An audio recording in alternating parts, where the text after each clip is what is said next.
Hola, soy la doctora Carmen López. Durante muchos años he trabajado con hombres mayores que llegan a mi consulta con una sensación difícil de explicar. No siempre vienen por dolor, no siempre vienen por una enfermedad clara. Muchas veces vienen porque algo en ellos se ha ido apagando en silencio. Hoy quiero contarte una historia. No es una lección, no es un consejo médico, es una historia humana. La historia de un hombre que podría ser tu vecino, tu amigo o incluso tú. Su nombre es Rafael. Rafael no llegó a mi consulta por iniciativa propia. Fue mi padre quien me habló de él. Eran amigos desde jóvenes. Un día mi padre me dijo con preocupación: Carmen, hay alguien que necesita hablar, pero no sabe cómo hacerlo. Rafael tiene 69 años. Vive con la familia de su hijo. Comparte la casa con su nuera y con su nieto. Un niño lleno de energía que corre por el pasillo cada tarde. Desde fuera su vida parece tranquila, ordenada, acompañada. Pero cuando Rafael se sentó frente a mí, bajó la mirada y me dijo algo que nunca voy a olvidar. Doctora, no estoy triste, solo me siento apagado. Rafael perdió a su esposa Elena hace 15 años. Ella fue el amor de su vida. Desde que ella murió, Rafael siguió adelante. Trabajó, cuidó a su familia. Nunca se quejó, nunca pidió nada, pero también dejó de mirarse a sí mismo. Como él me dijo en voz baja: creo que en algún momento dejé de sentir sin darme cuenta. Y esa frase, tan simple y tan honesta, es el verdadero comienzo de esta historia. Después de escuchar a Rafael, no le pregunté por síntomas, no le hablé de exámenes, no le di respuestas rápidas. Primero quise entender su vida. Rafael me habló de su casa, una casa llena de movimiento. Su hijo sale temprano a trabajar, su nuera prepara el desayuno, su nieto corre por el pasillo, ríe, hace preguntas todo el tiempo. Mientras me lo contaba, sonreía con orgullo. Desde fuera, su vida parecía estable. No estaba solo, no estaba abandonado, no estaba enfermo, pero el cuerpo no siempre vive lo mismo que muestra la rutina. Rafael me dijo con una calma que escondía cansancio: doctora, yo estoy bien, no me falta nada. Solo ya no me siento igual que antes. Le pregunté qué significaba eso para él. Guardó silencio unos segundos. Luego respondió: no es dolor, no es tristeza. Es como si mi cuerpo estuviera ahí, pero yo no. Rafael había aprendido a vivir en automático. Se levantaba, comía, dormía, cuidaba a los suyos, pero había dejado de escucharse. No porque no quisiera, sino porque durante años aprendió que no era necesario. Me dijo algo que escucho con frecuencia en hombres de su edad. Pensé que sentir menos era parte de hacerse mayor, que ciertas necesidades simplemente desaparecen, y esa creencia suele instalarse en silencio. Le expliqué con palabras sencillas que el cuerpo aprende de nuestras costumbres, que cuando dejamos de prestarle atención, incluso en lo más íntimo, el cuerpo se vuelve más callado, no roto, no fallado, solo desconectado. Rafael me miró con sorpresa y me preguntó: entonces, ¿esto que siento? No es que yo esté mal, le respondí con calma. No, Rafael, tu cuerpo hizo lo que pudo con lo que tuvo. En ese momento su respiración cambió. Sus hombros bajaron un poco. Y antes de seguir con esta historia, quiero preguntarte algo. Si mientras escuchabas a Rafael sentiste que algo de esto te resulta familiar, escribe sí en los comentarios. Si no, escribe no. Después de ese momento, Rafael se quedó en silencio. No era un silencio incómodo, era un silencio de alivio, como si por primera vez en mucho tiempo alguien hubiera puesto palabras a algo que él llevaba años sintiendo sin entender. Rafael me dijo algo que me llamó mucho la atención. Doctora, yo pensé que esto era normal, que a cierta edad uno simplemente deja de sentir.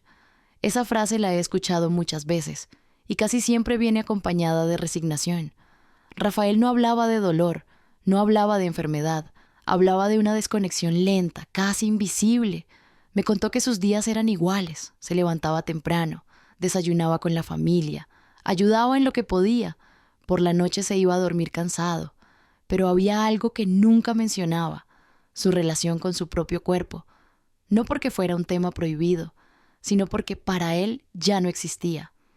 En algún momento dejé de pensar en esas cosas, me dijo. No fue una decisión, simplemente pasó. Le expliqué que el cuerpo humano es muy sensible a la repetición, que aprende no solo de lo que hacemos, sino también de lo que dejamos de hacer.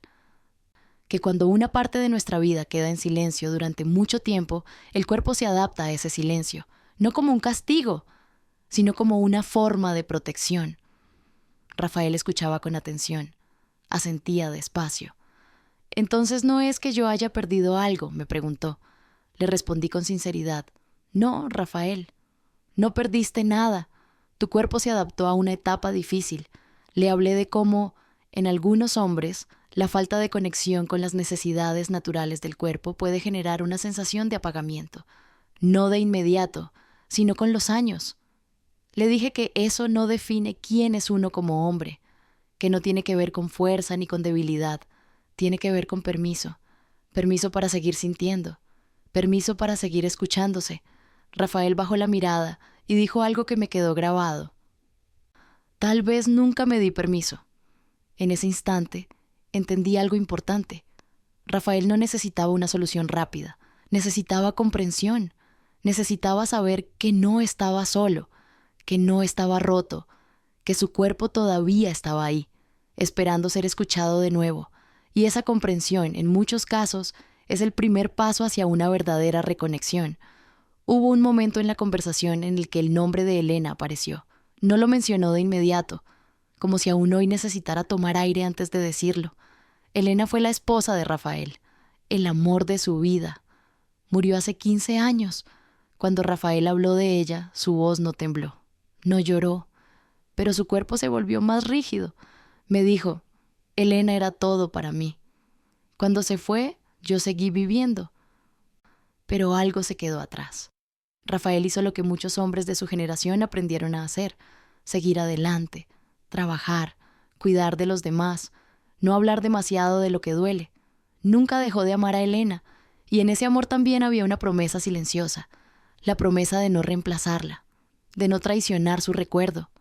Con el tiempo, sin darse cuenta, esa promesa se transformó en una renuncia, no solo a otra persona, sino a partes de sí mismo. Rafael me dijo en voz baja, sentía que volver a pensar en mí, en mi cuerpo, era una falta de respeto. Y esa frase me ayudó a entenderlo todo. No era falta de deseo, no era desinterés, era lealtad emocional. Le expliqué que el duelo no siempre se manifiesta como tristeza. A veces se manifiesta como desconexión, como silencio interno, como una distancia suave entre uno y su propio cuerpo. Rafael escuchaba sin interrumpir. Le dije que en algunos hombres, después de una pérdida profunda, el cuerpo aprende a cerrarse, no porque esté roto, sino porque intenta proteger el corazón. Cuando durante años no se permite sentir ciertas necesidades humanas, el cuerpo se adapta, se vuelve más callado, más contenido. Rafael asintió y dijo algo que nunca había dicho en voz alta. Yo pensé que esto era lo correcto, que ya no me tocaba sentir de esa manera. Y ahí apareció otra capa del silencio, la vergüenza.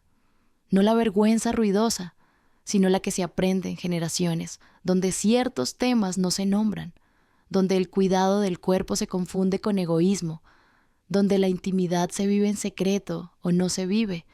Le dije a Rafael que cuidar de su cuerpo no era una traición a Elena, que seguir sintiendo no borraba el amor que había vivido, que el recuerdo de alguien no se honra apagándose, sino viviendo con dignidad.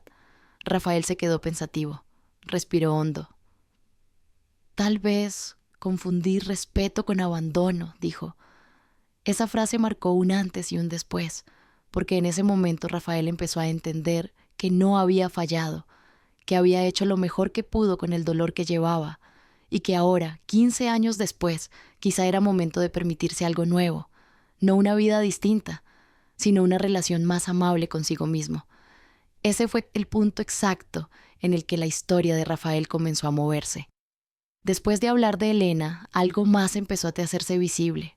No era un recuerdo, no era una emoción puntual, era una forma de pensar que Rafael había llevado consigo toda la vida, la forma en que aprendió a ser hombre. Rafael creció en una época en la que no se hablaba del cuerpo, mucho menos de lo que se sentía por dentro. Las emociones se guardaban, las necesidades se ignoraban, y la intimidad era un tema del que no se hablaba. Rafael me dijo algo muy claro: En mi casa nadie hablaba de esas cosas. Uno aprendía a callarse. Y ese silencio repetido durante años no desaparece solo. Se instala en el cuerpo, en la postura, en la respiración, en la manera de mirarse a uno mismo. Le expliqué que muchos hombres de su generación aprendieron a sentir vergüenza sin saberlo. No porque hicieran algo mal, sino porque nunca se les enseñó que cuidar de uno mismo también era válido. La vergüenza no siempre se siente como culpa. A veces se siente como una retirada lenta, como una sensación de que ciertas partes de la vida ya no nos corresponden.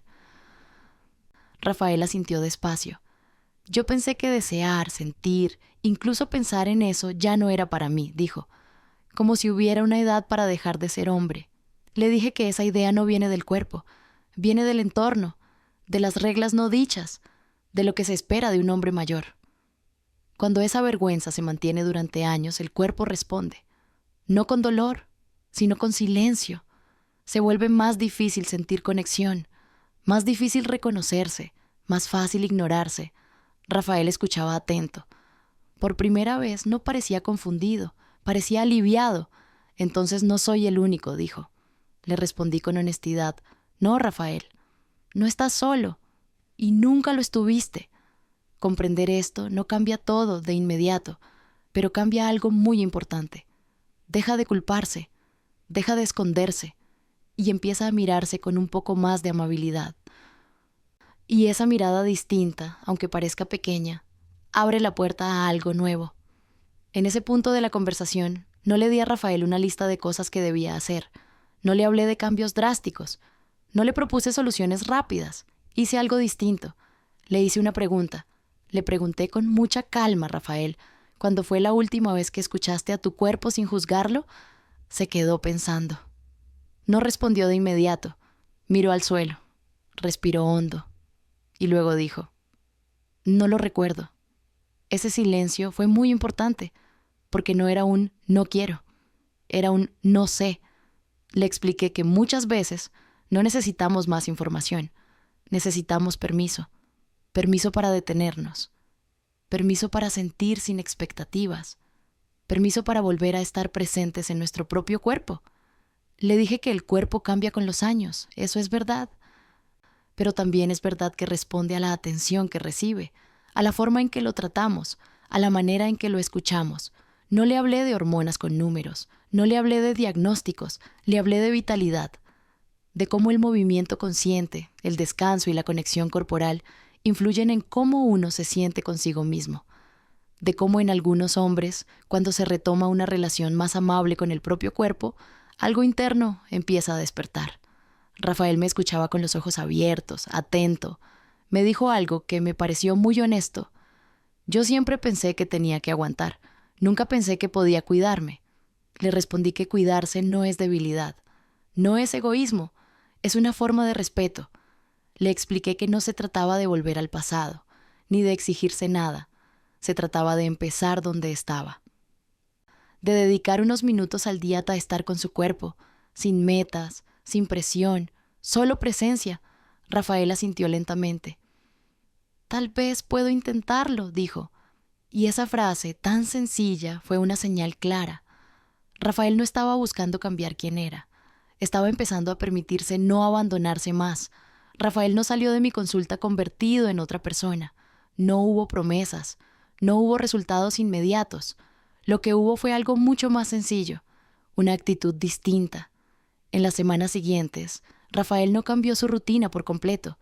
Siguió viviendo con su familia, siguió cuidando de los suyos, siguió siendo el mismo hombre, pero empezó a hacer algo nuevo. Empezó a darse pequeños momentos, momentos sin ruido, sin exigencias, sin juicios. Más adelante me contó que poco a poco algo empezó a cambiar. Duermo un poco mejor, me dijo. No siempre, pero mejor. También notó que su cuerpo estaba menos tenso, que su respiración era más profunda, que al caminar sentía más presencia. No era euforia, era claridad. Un día me dijo algo que me pareció muy significativo. Ahora cuando veo a mi nieto jugar, no solo lo miro, me siento ahí. Ese cambio puede parecer pequeño, pero no lo es. Cuando una persona vuelve a sentirse presente en su cuerpo, cambia la forma en que vive todo lo demás. Las emociones se sienten distintas, la energía se distribuye mejor, la vida se vuelve un poco más habitable. Rafael no estaba buscando recuperar algo perdido, estaba aprendiendo a habitar lo que aún estaba ahí. Y eso, en hombres de su edad, es un paso muy valiente, porque no se trata de hacer más, se trata de estar. Y Rafael, después de muchos años, estaba empezando a estar de nuevo. La historia de Rafael no es una historia excepcional, es una historia silenciosa, como la de muchos hombres que aprenden a seguir adelante sin detenerse a escucharse. Rafael me recordó algo muy importante. El cuerpo no deja de hablar con la edad. Somos nosotros quienes dejamos de escucharlo. Cuidarse no es volver al pasado. No es exigirse sentir algo que ya no existe. Es respetar lo que todavía está vivo. A veces creemos que la dignidad consiste en aguantar, en no pedir, en no sentir, pero la verdadera dignidad también está en permitirse, en no abandonarse, en tratar al propio cuerpo con la misma paciencia con la que tratamos a quienes amamos. Si algo de la historia de Rafael resonó contigo, quiero que sepas esto. No estás roto, no estás solo, y no es demasiado tarde. Tu cuerpo todavía escucha. La pregunta es si tú estás dispuesto a escucharlo también. Y si quieres seguir escuchando historias como esta, historias reales sobre salud y bienestar en hombres mayores, te invito a suscribirte al canal y activar la campanita. Nos vemos en el próximo video. Cuídate mucho.